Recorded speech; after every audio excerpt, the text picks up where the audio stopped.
مهرجان الصيفي بالناظور، مهرجان عريق بعد 20 سنة، بعد 20 دورة ما نجم نسموه كان عريق. اليوم بحذانا السيد مندوب الجهوي للخطابة سمين شعريات، والسيد نائب حسن علي، والسيد النائب المحلي خونا عوداي كريم، والسيد عمدة الناظور. مرحبا بكم الناس الكل.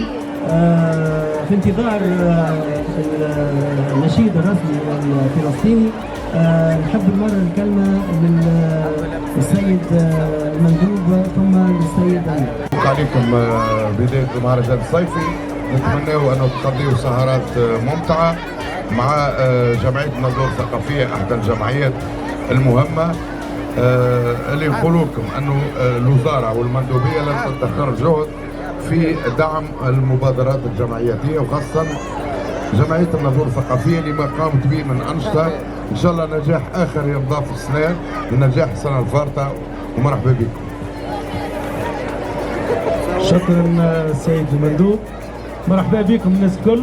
فخور أن يكون في ضمن فعاليات الدورة 23 لمهرجان الناظور، هذا المهرجان العريق اللي واقفين عليه رجال وبناوها رجال. نشكر لمتكم الكبيرة هذه، نشكر الجمعية الثقافية، ونشكر كل من ساهم في إنجاح هذه الدورة، ونفتتحها على بركة الله، وإن شاء الله القادم أفضل، وإن شاء الله اللي جاي خير. إذا نفتتح على بركة الله دورة 23 للمهرجان الصيفي بالناظور. إن شاء الله باش نعملوا كرنفال الدماء العملاقة، باش ندوروا شوية في المدينة. ومرحبا بكم في سهرات المهرجان ومتابعة شيقة إن شاء الله. شكرا.